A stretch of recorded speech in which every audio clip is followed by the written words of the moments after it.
마태복음 26장 59절에서 62절까지 말씀입니다. 마태복음 26장 59절에서 62절까지의 말씀 제가 봉독하겠습니다. 대제사장들과 온 공회가 예수를 죽이려고 그를 칠 거짓 증거를 찾으매 거짓 증인이 많이 왔으나 얻지 못하더니 후에 두 사람이 와서 이르되 이 사람의 말이 내가 하나님의 성전을 헐고 사흘 동안에 지을 수 있다 하더라 하니 대제사장이 일어서서 예수께 묻되 아무 대답도 없느냐 이 사람이 너를 치는 증거가 어떠하냐 하되 아멘. 이 시간 샤론 찬양대 하나님 앞에 찬양하시겠습니다.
감사합니다. 박수로 우리 하나님 앞에 영광 올려드립니다. 감사합니다. 교회 소식을 먼저 전하겠습니다. 오늘 예배에 참석하신 여러분 모두를 주님의 이름으로 환영합니다. 등록을 원하시는 분들은 안내하시는 분들에게 말씀하시면 도와드리도록 하겠습니다. 사순절 기간입니다. 우리 향동교회는 사순절 기간 동안에 시편 쓰기를 다 같이 하고 있습니다. 우리 권사님들 벌써 다 쓰셨어요. 얼마나 열심히 쓰셨는지 벌써 다 쓰셔서 이렇게 제출하신 분들 계시는데 여러분 시편 다 쓰시고 여러분 교회 제출을 꼭 해주시기를 바랍니다. 함께 은혜 나누는 시간 갖도록 하겠습니다. 이번 주일은 삼전도에서 교회 청소로 섬기게 됩니다. 새가족 모임이 다음 주일 오전 10시 30분 코이노니아 1층 코이노니아실에서 모임을 갖습니다. 교회에 등록을 하시고 새가족 모임을 하지 않으신 분들은 새가족 모임에 꼭 참여하시기를 바랍니다. 신앙 기초반 모임이 지난주부터 우리가 시작을 이렇게 열었는데 한 분이 오셨어요. 한 분이 오셨는데 1대1로 교육받는 것을 굉장히 염려하심으로 다음 기수에 참여하겠노라고 하셨어요. 그래서 여러분 많이 신청을 해주셔서 함께 신앙기초반 모임 진행할 수 있도록 신청을 많이 해주시기를 바랍니다. 교육부서 교사를 모집하고 있습니다. 열심히 교육부서 교사 선생님을 모집하고 있습니다. 우리 자녀들, 우리 다음 세대를 또 함께 섬기고 우리 자녀들이 교회 안에서 신앙생활 잘 할 수 있도록 돕는 일 가운데 우리 교사 선생님들이 많이 필요합니다. 우리 교회에 등록하시고 교사로 여러분 많이들 자원해 주시기를 바랍니다. 나는 성경에 대한 지식이 없어요. 네, 배우시면 되고요. 또 같이 참여하시면서 저마다의 역할이 여러 역할이 있습니다. 그래서 교육부서의 선생님이 항상 부족합니다. 그래서 적극적으로 여러분들 많이들 지원해 주시면 감사하겠습니다. 대학 청년부 예배가 본 예배 후 12시부터 우리 식사 교제하고 아마 1시부터 1층 104호실에서 하나님 앞에 예배를 드리고 있습니다. 우리 청년부 예배 많이들 격려해 주시고 참여해 주시면 감사하겠습니다. 신방 신청 카드 여러분 작성해서 제출해 주시면 3월 5월까지 해서 필요한 가정들 우리 신방하도록 하겠습니다. 여러분 많이들 신방을 또 받고 함께 교제할 수 있는 시간이 있기를 바랍니다. 지난주에 우리 조광현 성도님 교회에 등록해 주셨습니다. 우리 하은이와 함께 등록하셨는데 우리 조광현 성도님 오늘 나오셨나요? 네. 지난주에 우리 인사했나요? 네. 지난주에 인사를 드렸던 것 같습니다. 우리 조광현 성도님 우리 향동교회 안에서 복되게 신앙생활 하실 수 있기를 바랍니다. 그리고 오늘 예배 후에 삼전도회 모임이 예배 후에 모여지게 됩니다. 삼전도회 식구들은 예배 후에 삼전도회 모임에 잘 참여해 주시기를 바랍니다. 우리 옆에 분들 보면서 인사하겠습니다. 잘 나오셨습니다. 네. 성도님은 하나님 나라의 보배이십니다. 이렇게 인사해 주십시오. 네. 네. 여러분들은 하나님 나라의 보배인 줄로 믿습니다. 우리가 사순절 기간 지난주부터 유대인들이 예수님을 죽이고자 했던 그 이유들을 통하여서 함께 은혜를 나누고 있습니다. 예수님을 죽이고자 했던 이유, 지난주에 살펴봤던 그 이유는, 첫 번째 이유는 예수님이 안식일을 어겼기 때문에 예수님을 죽이려고 했어요. 그렇죠? 유대인의 안식일을 어겼기 때문이다. 그들이 붙들고 있었던 율법의 핵심이었던 그 안식일을 어기신 사건은 유대인들이 견딜 수 없게 만들었고 그 일로 인하여서 예수님을 죽여야 되겠다 그들이 결정하게 되는 것을 우리는 볼 수 있었습니다. 오늘 저와 여러분들은 두 번째 유대인들이 예수님을 죽이고자 하는 죄목을 살펴보려고 합니다. 이 죄목은 유대인들의 심정적인 이유보다는 분명히 밖에다 내걸 수 있는 이유였어요. 많은 사람들에게 공공연히 예수님은 이 죄목 때문에 죽어야 된다라고 말할 수 있는 이유가 되는 죄목이었습니다.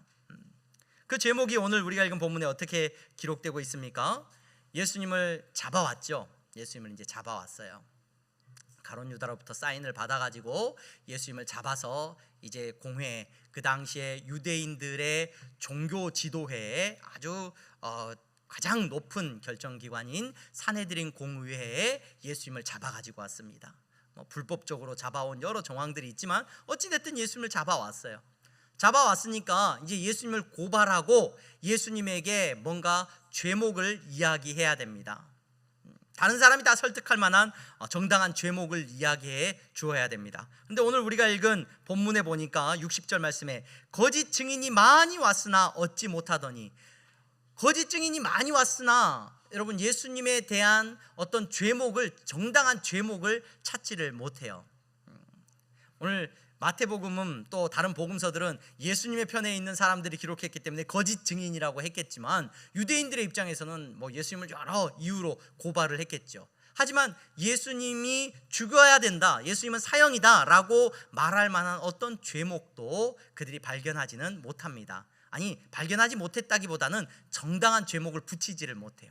그러다가 60절 말씀 다시 한번 보겠습니다. 거짓 증인이 많이 왔으나 얻지 못하더니 후에 두 사람이 왔다라고 말해요. 두 사람이 와서 61절입니다. 이르되 이 사람의 말이 내가 하나님의 성전을 헐고 사흘 동안에 지을 수 있다 하더라 하니 라고 말을 해요. 증인들이 뭐라고 말을 하냐면 이 사람이 왜 예수가 죽어야 되냐면 이 예수라는 사람이 하나님의 성전을 헐고 사흘 동안에 지을 수 있다. 무너뜨려 봐라. 내가 사흘 동안 3일 만에 내가 다시 지어버릴 거야 라고 말을 했다는 거예요. 이 말을 듣고 오늘 그 제사장이 대제사장이 이건 심각한 문제예요. 이 심각한 제목이 딱 걸린 거예요. 이거는 내걸 수 있는 제목입니다. 이거는 딱 예수님을 올가맬 수 있는 제목이 돼요. 그들이 붙들고 있었던 신앙의 핵심 중에 하나였던 성전에 대한 모독죄, 이건 엄청난 불경죄로 예수님을 엮을 수 있겠다라고 생각을 합니다. 실제로 예수님께서 십자가에 못 박히셨을 때의 상황을 마가복음은 이렇게 기록을 해주고 있습니다. 마가복음 15장 29절 30절입니다. 지나가는 자들은 자기 머리를 흔들며 예수를 모욕하여 이르되, 예수님이 십자가에 못 박혀 계실 때 지나가면서 막 고개를 흔들면서 막 혀를 차며 침을 뱉고 했겠죠. 그러면서 이르되, 아하, 성전을 헐고 사흘에 짓는다는 자여, 내가 너를 구원하여 십자가에서 내려오라 하고, 예수님이 십자가에 못 박혀 있는 게 당연하다라고 말을 하는 거예요. 왜 당연해요? 예수님이 뭐라고 말했다는 거예요? 성전을 헐고 네가 사흘 만에 짓는다며, 야 어디 십자가에서 한번 내려와 봐라. 사람들이 조롱하면서 지나가더라는 거죠.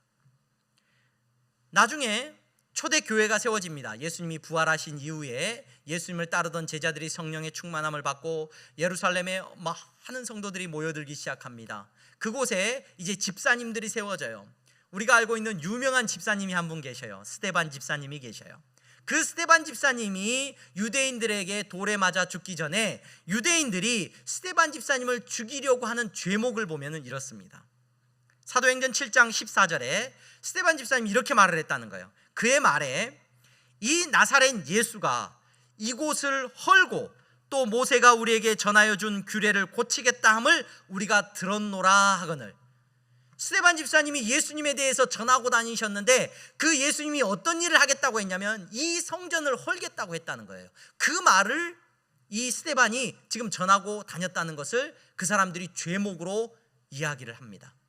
그리고 그 죄목에 이제 더해서 규례, 예수님이 지난주에 말씀하셨던 그 이유, 안식일, 유대인의 율법의 핵심이었던 안식일을 어기심으로 하나님께서 그들에게 참된 안식이 무엇인지, 오늘 예수 그리스도 하면서 거룩하고 의롭게 됨의 의미가 무엇인지를 가르치셨던 그 내용을 끌고 와가지고 이제 규례를 고친다라고 죄목을 덧붙여서 이제 스데반 집사님도 돌로 죽이게 되는 거죠.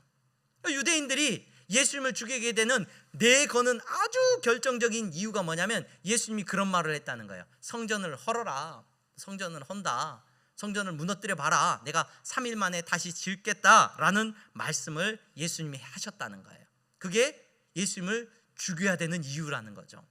여러분, 말로 성전을 무너지게 해봐라 예수님이 이런 말을 하셨다고 왜 유대인들이 그토록 예수님을 죽여야 된다라고 말을 하고 있습니까? 성전은 사실 이스라엘의 신앙에 과거 이스라엘 백성들이 출애굽할 때로부터 이 성전이라고 하는 이 장소는요, 이스라엘 백성들의 신앙의 한 가운데 자리 잡고 있습니다. 이 성전을 떠나서는 사실 이스라엘의 종교가, 이스라엘 사람들이 믿고 있는 신앙이 세워질 수가 없어요. 우리가 잘 알고 있는 대로 가나안 땅을 향하여서 이집트 땅에서 이스라엘 백성들을 하나님이 불러내셨어요.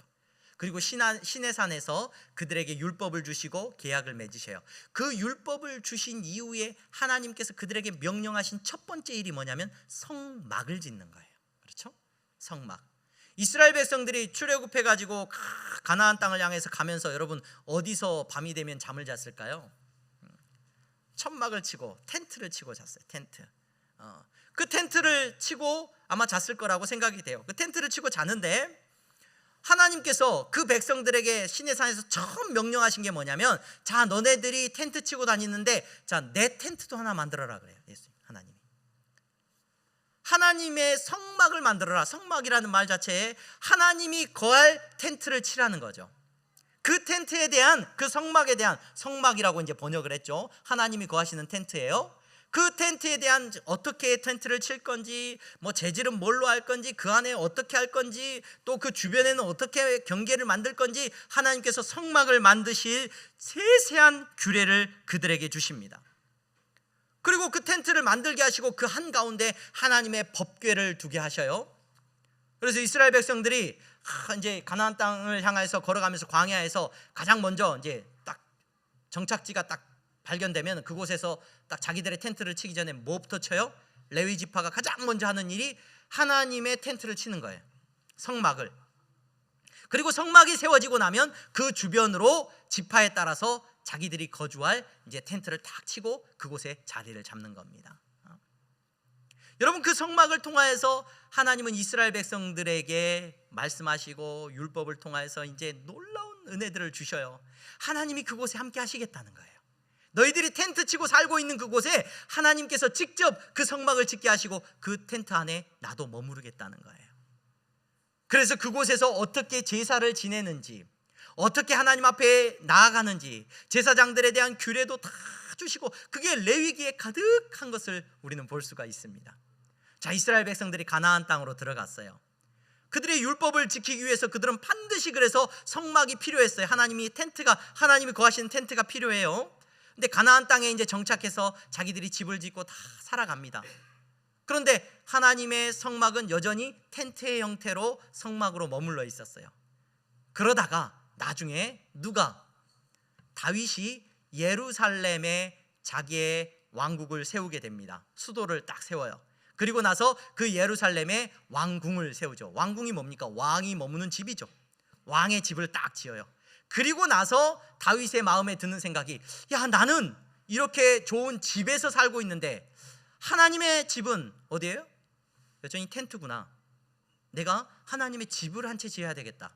여러분, 나중에 보면 이제 성전이라는 것을 짓기 시작을 해요. 다윗이 이제 지으려고 마음을 가져요. 그랬더니 하나님께서 아니야, 너가 짓지 마. 그리고 너 다음 아들인 솔로몬이 지을 거야, 이제 말씀을 하셔요. 그래서 솔로몬이 하나님의 성전을 지어요. 여러분, 이 성전이라고 하는 단어가 무슨 단어냐면은, 제가 성전이라는 단어가 갑자기 궁금하더라고요. 히브리어로 어떻게 기록되었을까? 성전 그러면 거룩한 장소잖아요. 거룩한 전 막 이렇게.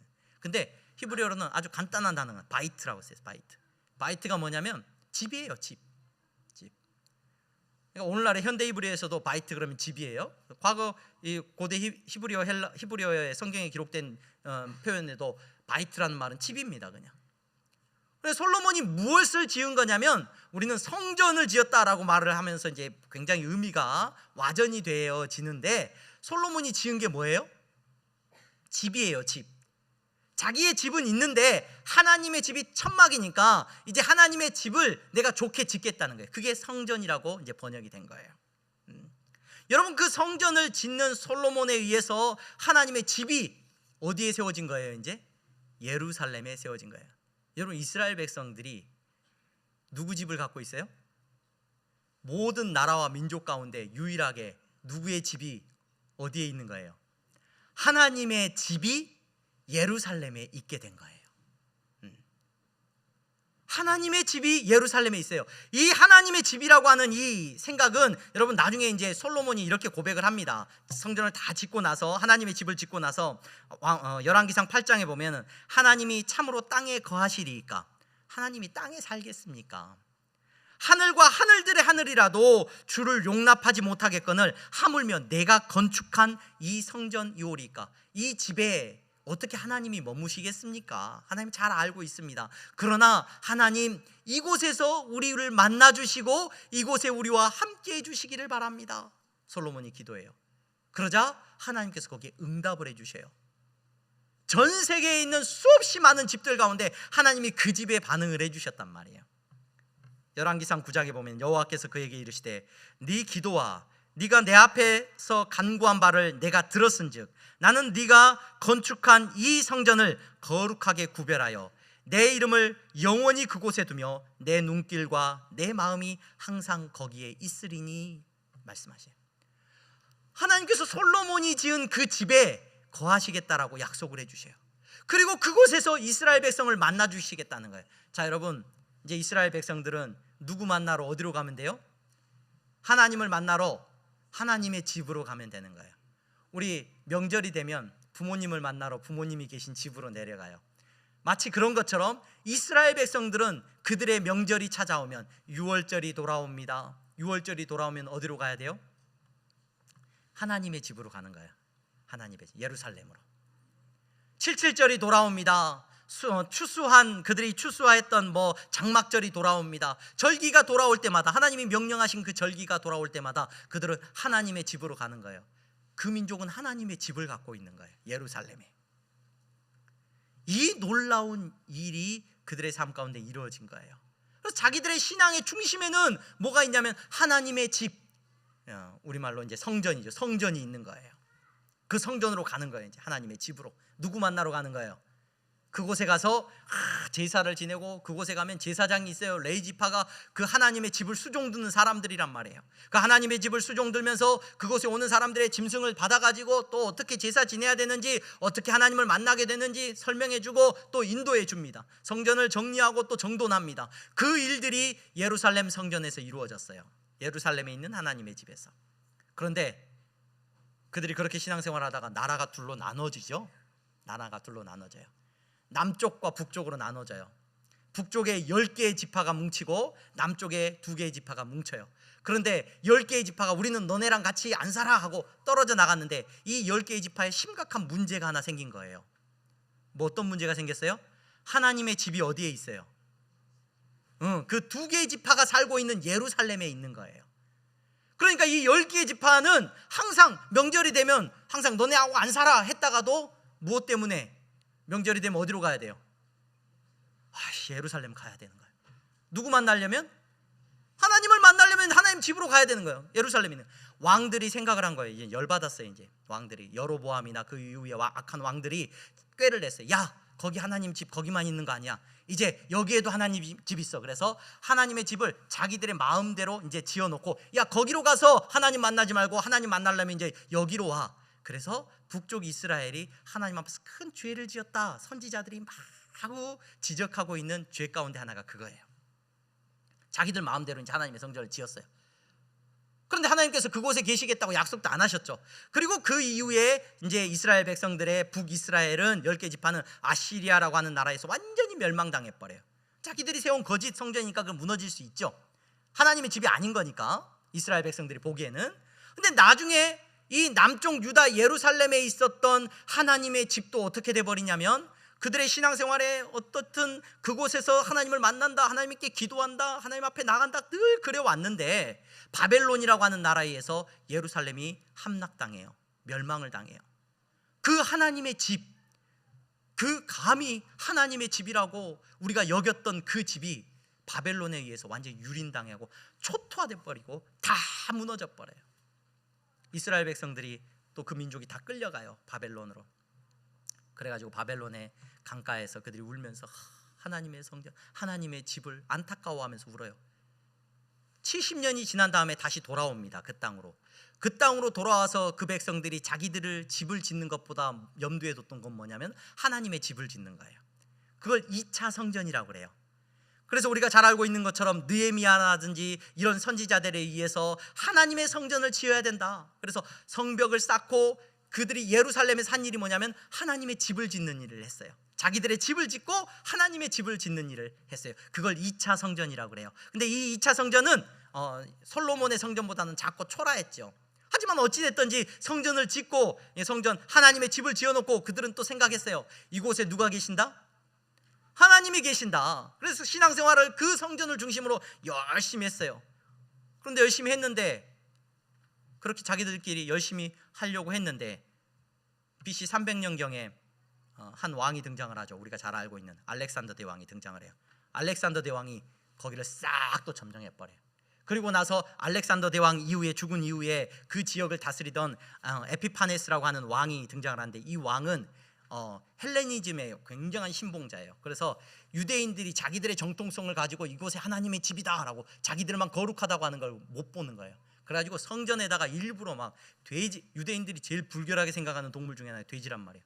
돼지를 잡고 돼지 피를 뿌리고 막 이방의 신상들을 막 성전에 세우고 해가지고 성전을 완전히 회파해 버려요. 그러다가 이제 나중에 유대인들이 독립운동을 하죠. 독립운동을 할 때 이제 마카비 가문이라고 하는 독립운동 가문이 생겨요. 그래가지고 그 집에 막내 아들인 셋째 아들이었나요? 막내 아들이었나요? 기억이 안 나는데 유다라고 하는 그 유명한 지도자가 나와요. 그 사람이 메시아처럼 추앙을 받아요. 그 사람이 한 일이 뭐냐면 그 더럽혀진 성전을 회복해요. 성전을 깨끗하게 청소해요. 그 성전을 깨끗하게 청소하고 하나님 앞에 그들이 이제 가지고 있는 촛불을 켜야 되는데 불을 켜야 되는데 기름이 모자라. 깨끗한 그 감람유가 모자라. 그래서 불을 꺼져야 돼. 꺼질지도 모른다. 그런데 하나님께서 이제 기적같이 그 불이 7일 동안 꺼지지 않게 만들었다. 그래가지고 여러분 이스라엘을 보면요, 이스라엘이라는 나라를 검색해 보거나 찾아보면 항상 그 촛대가 나와요. 촛대가 초가 7대가 있는 그 촛대 이렇게 생긴 게 있어요. 그 촛대가 그들의 상징이 됐어요. 그래서 독립운동을 해가지고 성전을 회복시키고 그 촛대를 그곳에 다시 회복시킨 게 자기 민족적으로 엄청난 일이에요. 그래서 이스라엘 사람들이 지금도 절기를 지켜요. 하누카라고 하는 절기를 지키거든요. 이 하누카라고 하는 유대인의 절기는 뭐냐면 빛의 축제라 그래가지고 바로 이 성전을 수복하고 깨끗하게 청소하고 하나님 앞에 불을 켰을 때 그 불이 꺼지지 않았던 것을 기념하면서 기독교인들, 서구의 많은 기독교 문화권에 있는 사람들이 크리스마스를 지킬 때 이 유대인들은 하누카라고 하는 절기를 따로 지키는 거예요. 그래서 유대인들은 크리스마스를 안 지킵니다, 여러분. 유대인들은 하누카를 지켜요. 어찌됐든 그 유다라고 하는 사람이 메시아처럼 추앙받았던 건 뭐냐면 메시아가 와서 할 일이 뭐냐면 성전을 다시 회복하는 일이란 말이에요. 그래서 그 성전이 다시 회복됐어요. 그래서 하스모니안 왕가라고 하는 왕조가 이제 세워졌는데 그 왕조가 또 지속되다가 나중에 또 멸망을 해요. 누구한테 멸망을 합니까? 우리가 잘 알고 있는 로마라고 하는 나라에 완전히 짓밟혀 버리죠. 이 로마에 의해서 짓밟혀지게 되고 이 로마가 이곳을 통치하게 되면서 이 로마를 등에 업은 한 유명한 사람이 등장을 해요. 그 사람이 누구냐면 이방인 중에 한 명이었던 헤롯이라는 사람이 등장을 해요. 이 헤롯이라는 사람이 이 유대 지역을 가만히 보니까 이스라엘을 잘 다스리려면 이 사람들에게 신임을 얻으려면 뭐를 회복해야 돼요? 성전을 새로 지어야 된다는 걸 이 사람이 깨달은 거예요. 그 성전을 새로 지으면 메시아처럼 추앙받을 수 있다는 것을 이 헤롯 대왕이 깨달은 거예요. 그래가지고 이 헤롯 대왕이 야, 옛날에 그 초라한 성전 다 치워봐. 내가 성전 예루살렘에 새로 짓게. 그래가지고 이 헤롯 대왕이 예루살렘에 어마어마한 성전을 짓습니다. 자기가 죽고 나서도 성전 공사가 계속돼요. 무려 46년에 걸친 성전 공사가 시작이 돼요. 그래서 어마어마한 성전이 세워지는데 이 헤롯 대왕의 성전이 얼마나 화려하고 멋있었는지 생애 그 당시에는 이 예루살렘 성전 건축을 구경 못한 사람은 당대의 가장 영화로운 건축물을 못 본 거다. 이게 알려지고 이렇게 소문이 날 정도였습니다. 여러분, 이 헤롯 대왕의 성전은 누가 지은 거라고요? 유대인이 지은 게 아니에요. 하나님의 집이 지어졌는데 이방인이었던 헤롯이라고 하는 사람이 유대인의 환심을 사기 위해서 내가 너네 하나님의 집 지어줄게 하고 성전을 지은 거예요. 어찌됐든 유대인들이 헤롯을 싫어하긴 했지만 이방인이라서 왕으로 인정 못하기도 했지만 그들이 헤롯을 그나마 인정했던 이유는 뭐냐면 하나님의 집을 지었다는 거예요. 그곳에서 그들은 간절히 바랬던 거예요. 야, 메시아가 오면, 정말로 메시아가 오면 이 불완전한 성전이지만 이 성전을 회복시키고 이 성전을 통해서 모든 이방 나라 열방들을 다 쫓아내고 하나님의 나라를 이곳에 세울 거야. 이 성전에서 우리는 간절히 하나님을 기다립니다 하면서 하나님의 집이 다시 회복된 걸 그들이 얼마나 기뻐하고 좋아했는지 몰라요. 자, 예수님이 오셨습니다. 메시아라고 불리우는 예수님입니다. 유대인들이 쳐다봅니다. 저 사람이 메시아인가 아닌가. 아까 지난주에 말씀드렸던 것처럼 안식일에 대해서 그렇게 실망감을 가질 수밖에 없어서 죽여야 되겠다고 했죠. 예수님이 성전에 대해서 뭐라고 말씀하십니까? 마태복음 12장 6절에 예수님이 성전의 비유로 들면서 이런 말씀을 하셔요. 내가 너희에게 이르노니 성전보다 더 큰 이가 여기 있느니라. 아니, 예수님이 자기 자신을 성전하고 비유하시는데 성전보다 더 큰 사람이래요, 자기가. 이거 유대인들이 듣기에 용납이 될까요, 안 될까요? 용납이 안 돼요. 자, 메시아가 하는 일은 성전을 깨끗하게 하는 일입니다. 맞아요. 모든 이방과 거짓된 것과 더러운 것들로부터 성전을 깨끗하게 하시는 분이 메시아예요. 예수님이 메시아로서의 사명을 감당하십니다. 마태복음 21장에 예수께서 성전에 들어가사 성전 안에서 매매하는 모든 사람들을 내쫓으시고 돈 바꾸는 사람들과 상과 비둘기 파는 사람들의 의자를 둘러 엎으셨어요. 예수님이 성전을 깨끗하게 하시면서 유대인들을 뒤집어 엎고 계셔요.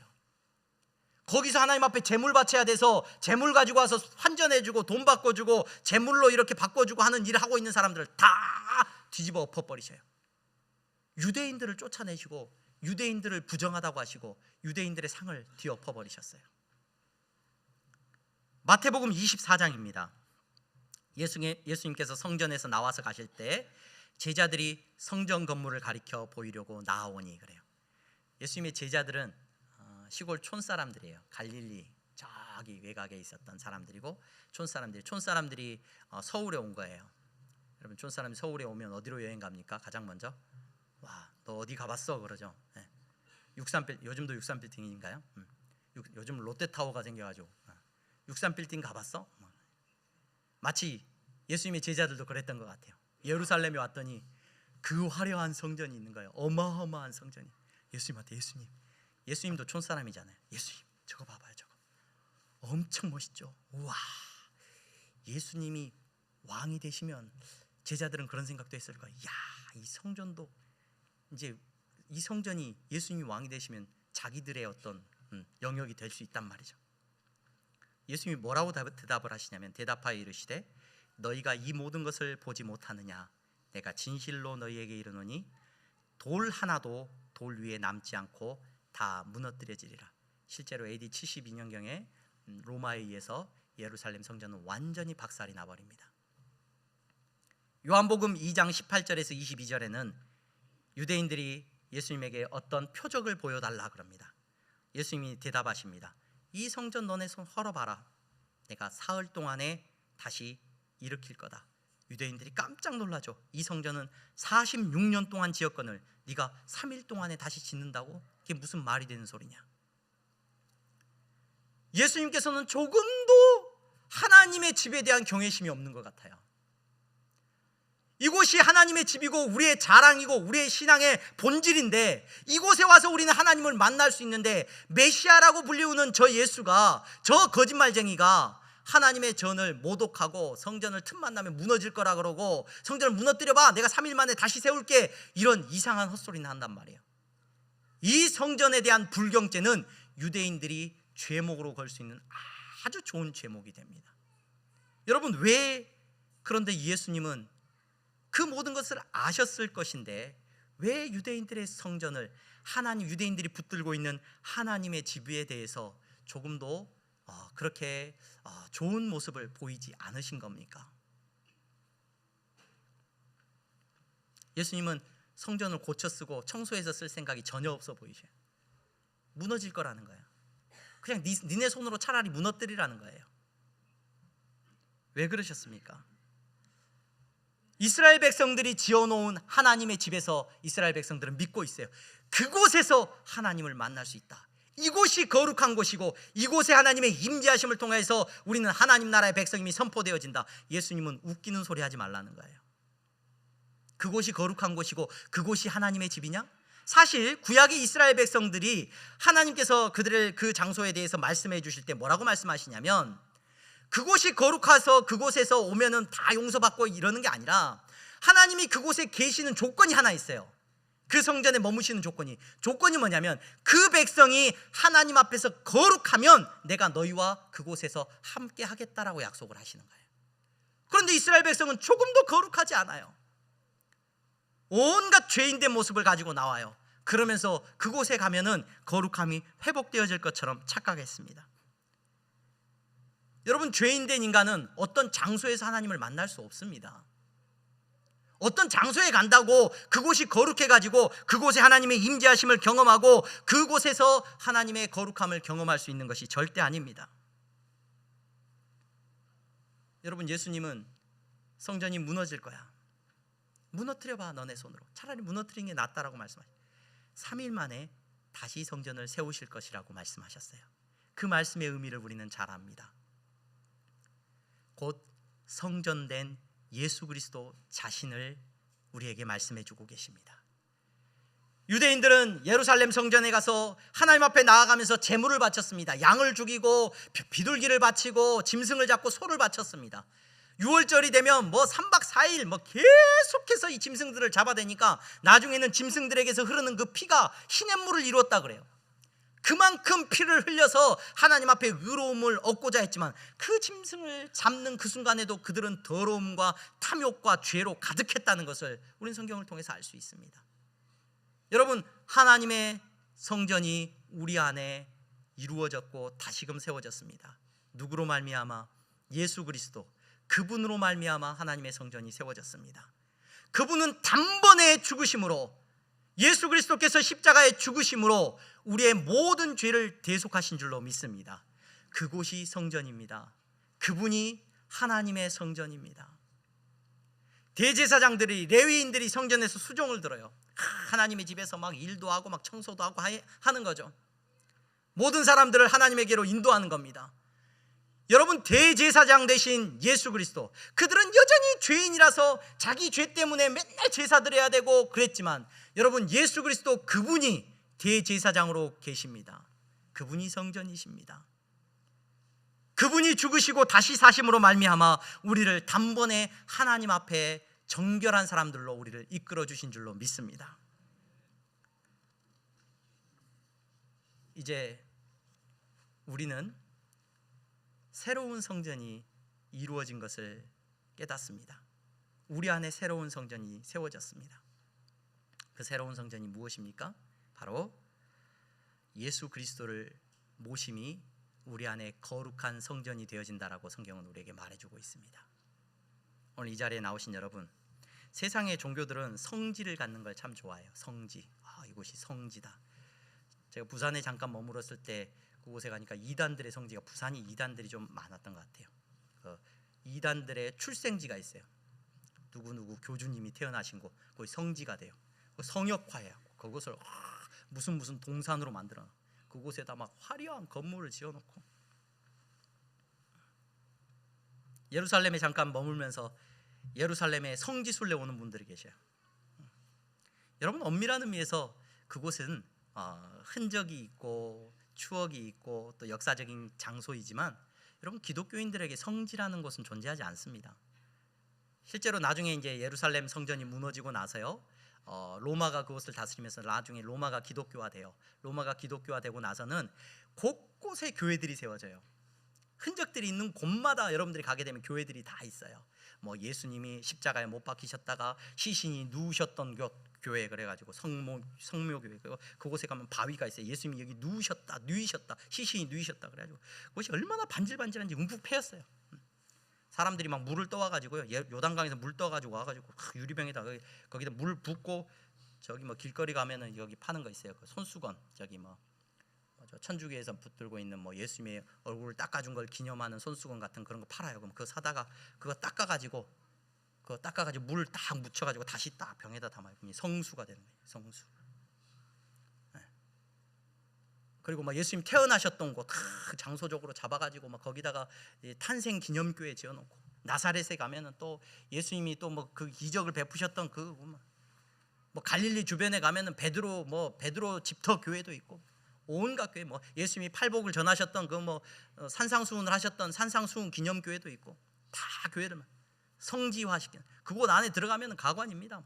그리스 종교회나 이런 쪽에서 지은 뭐 이렇게 들어가면은 막 온갖 금과 은과 막 이런 걸로 막 장식품 만들어 놓고 막 향을 피우고 막 거룩한 곳이에요. 천주교에서는 뭐 순교한 곳, 누가 다 이곳에 순교했다 그럼 순교한 분이 태어나신 곳 성지. 여러분, 적어도 개신교 안에서 신앙생활 하시는 여러분, 개혁교회 안에서 신앙생활 하시는 여러분, 대한예수교 장로교회 안에서 신앙생활 하시는 분, 여러분들 성지는 없어요. 거룩한 장소가 없단 말입니다. 모든 종교들이, 뭐 이슬람도 마찬가지고, 뭐 어디 메카에 가서 기도를 하면 하나님이 다른 곳에서 기도 1000번, 10,000번 한 것보다 그곳에서 한 번 하면은 바로 들어주신대. 뭐 어디. 여러분, 우리가 붙들고 있는 믿음은 그런 걸 성지라고 부르지 않습니다. 어제 우리 향동교회에서 아마 그냥 좀 대관을 해달라 그래서 장소를 빌려드렸어요. 2시부터 5시까지 저기 뭐 지식산업센터에 뭐 이렇게 투자하신 분들이 이제 모여가지고 뭐 자기들 자치회를 만든다고 해가지고 한 100여 명 정도 오셔가지고 이제 회의를 하더라고요. 쓰시라고 쓰시라고 하고 2시부터 4시까지 이제 쓰시고 가시더라고요. 근데 제가 안에서 설교 준비를 하고 있는데 어떤 분이 나오셔가지고 마이크를 들고 이제 이야기를 하시는데 그게 들렸어요. 아, 제가 교회 오니까 거룩해지는 것 같으네요. 그러면서 돈 이야기를 해야 되는데 거룩한 곳에서 이야기하니까 막 거룩한 이야기를 해야 될 것 같고 막 그런 이야기를 하셔요. 그래서 그게 귀에 들리더라고요. 여러분, 하나님께서 우리에게 향동교회를 주셨는데 건물을 주셨어요. 이곳이 거룩한 곳입니까? 이곳에 들어오면 왠지 막 거룩해지고 여러분 뭔가 내 죄가 씻겨지는 것 같습니까? 안타깝지만 그런 일은 없습니다. 여러분, 어떤 곳이 거룩한 곳이냐? 오늘 예수님께서 왜 성전에 대한 기본적인 예의도 갖추지 않으시는 거냐? 무엇을 말씀하고 계시는 것이냐? 오늘 죄인된 우리에게 임마누엘 되시는 예수 그리스도의 이름은 임마누엘인데 하나님이 우리와 함께 계시다는 이름인데 그 예수 그리스도를 모신 곳, 그분이 성전이시고 그분이 계신 곳이 거룩하게 됨을 우리에게 깨닫게 하시기 위함인 줄로 믿습니다. 어떤 곳이 거룩한 곳이냐? 예수님을 모신 곳이 거룩한 곳입니다. 여러분, 그래서 우리의 신앙은 내 안에 성령님께서 찾아오셔서 예수님을 나의 구주로 내 마음의 한가운데 살아계신 예수 그리스도를 모시고 살아가고 그분이 나의 주인이 되셨을 때 여러분들을 성전이라고 불러요. 여러분들이 거룩한 사람으로 불려지게 됩니다. 여러분들이 하나님의 전이 됩니다. 여러분들 가운데 하나님의 임재하심을 경험하게 되는 줄로 믿습니다. 여러분들이 그래서 세상에 죄 짓는 곳이라고 불리우는 곳, 타락한 곳, 가난한 곳, 더러운 곳, 냄새나는 곳, 어떤 곳에 가더라도 여러분들의 심령 가운데 예수 그리스도를 모시고 그 땅을 밟는다면 그곳은 거룩해지는 곳이 되는 줄로 믿으시기를 바랍니다. 그곳에 갈 때 여러분 두려워, 공동묘지를 가든 어디를 가든 여러분 두려워할 것이 없습니다. 내 안에 누가 계셔요? 예수님이 계시잖아요. 예수님을 믿는 믿음이 있잖아요. 그 믿음 안에서 여러분들이 밟는 모든 땅이 하나님이 계시는 하나님의 임재하심을 경험하는 장소가 되는 줄로 믿습니다. 교회 안에 거룩한 데서 너네 왜 교회 안에서 언성 높이고 싸우고 삿대질하고 욕하고 사람을 속이고 음란하고 방탕하고 그러면서 교회가 거룩하대요. 예수님 안에서 십자가에 죽으신 예수님을 모시지도 않고 예수님이 나의 주인 되지도 않고 예수님 앞에서 자기 부인도 이루어지지 않은데 여러분 그곳이 거룩한 곳입니까? 싸우는 곳이에요. 그냥 싸우는 곳. 아무리 웅장하게 지어놓고 아무리 그럴듯하게, 제가 종교학 책을 여러 권 읽었는데 모든 종교가 갖고 있는 게 성과 속이라는 속성이 있어요. 사람들은 종교 그러면 성스러운 곳. 그래서 성스러운 곳을 만들려고 사람들은 노력을 해요. 종교를 많은 종교들이. 근데 예수님 그거 다 무너뜨려 버리셨다고요. 뭔가 거룩해 보이는 것 만들어 놓고 그 안에서 자기 탐욕과 자기 욕심과 자기 자랑과 내 안에 절대 예수님 안 모시고 계시면서 나만 충만한데 어떻게 그곳에 하나님의 임재하심이 있을 수 있습니까? 세상의 종교는 참 편해요. 거룩한 곳에 가면 나도 거룩해진다고 착각을 해요. 여러분, 성경은 그렇게 말하지 않습니다. 예수님은 그렇게 말하지 않습니다. 네가 안 죽으면 내 안에 내가 없으면 여러분 하나님의 임재하심과 거룩함을 우리는 경험해 볼 수가 없습니다. 예수님과 상관없는 모든 거짓된 것은 무너집니다. 여러분, 오늘 예배 자리에 나오신 여러분들 안에 예수 그리스도를 모시고 계시다면 여러분들이 거하는 어떤 곳이든 아무리 초라한 곳이든 아무리 부족한 곳이든 하나님의 함께 하심을 여러분들이 경험하게 될 줄로 믿습니다. 그곳에 능력이 나타나고 그곳에서 하나님을 만나는 역사가 일어날 줄로 믿습니다. 그 일들을 여러분 경험하면서 사시기를 소망합니다. 그리고 바라기는 우리 향동교회가 거룩한 곳으로 세워지기를 소망합니다. 향동교회 와서 여러분 내 욕심과 내가 죽지 못함을 가지고 여러분 이곳에 서 있다면 아무리 교회라는 이름으로 우리가 모인다고 할지라도 이곳이 무슨 거룩한 곳입니까? 거룩함의 기준은 하나님이 계신 곳이에요. 우리 안에 우리의 모임 가운데 전도회의 모임과 모든 사귐과 모든 만남 가운데 예수님이 주인 되지 못하시면 이곳이 무슨 거룩한 곳으로서 의미가 있습니까? 이곳은 그냥 장소일 뿐입니다.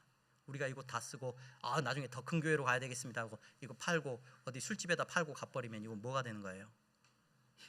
이거 술집 되는 거예요. 이곳에서 여러분들의 거룩함이 드러나기를 주님의 이름으로 축원합니다.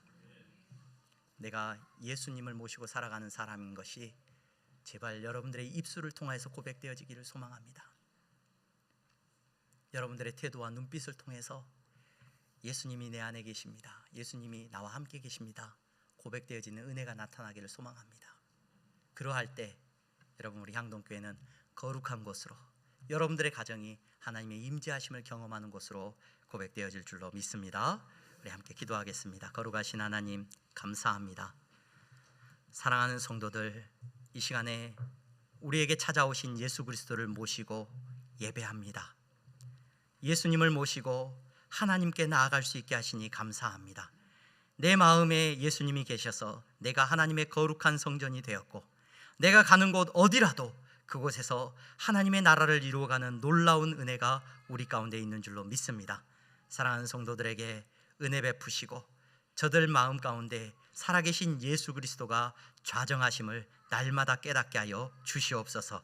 예수 그리스도의 이름으로 기도하옵나이다. 아멘.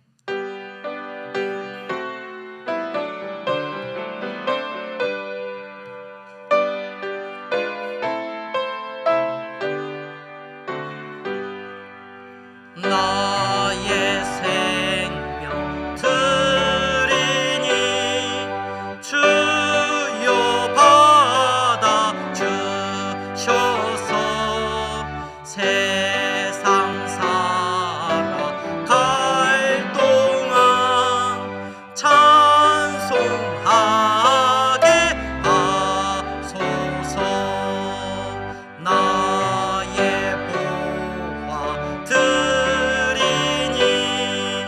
주여 받아 주셔서 하늘나라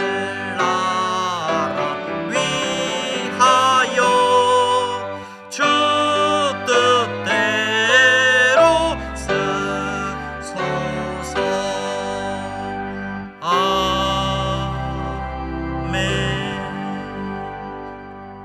하나님 감사합니다. 이 시간 하나님 앞에 거룩함으로 예배하며 나아가게 하시니 감사합니다. 우리 안에 예수님을 모시고 예수님이 나의 주인 되심을 고백하며 예배드리게 하시니 감사합니다. 이 시간 물질을 구별하여 드립니다. 이 물질을 드림도 우리의 믿음의 고백이 되게 하여 주시옵소서. 정직한 11조와 감사의 예물을 드렸습니다. 하나님, 주님이 내 삶의 주인 되시고 내가 예수로 살고 예수로 죽는 이 놀라운 믿음을 주님 물질 앞에서도 고백하게 하시니 감사합니다. 저들이 이 믿음대로 고백하여 싸우니 아버지 하나님, 저들의 삶을 붙잡아 주셔서 믿는 자의 삶이 어떠한지 저들의 삶을 통하여서 나타내 주시고 일하여 주시옵소서.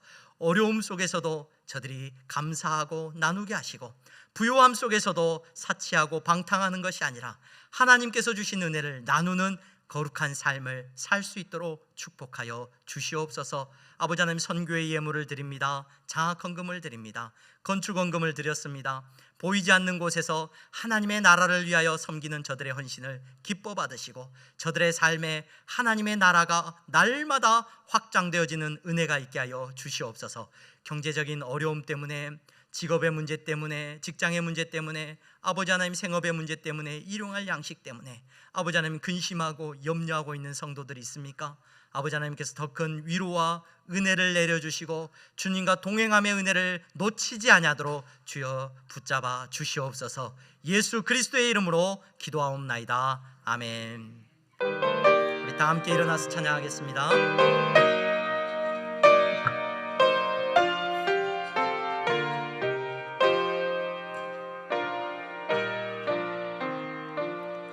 하늘에 계신 아버지, 이름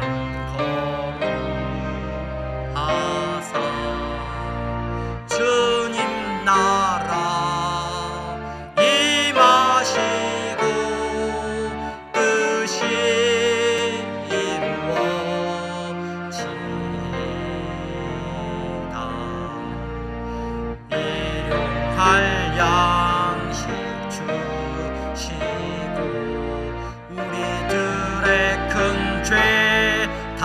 용서하옵시고 또 시험에 들게 마시고 악에서 구원하소서. 대개 주의 나라 주의 권세 주의 영광 영원히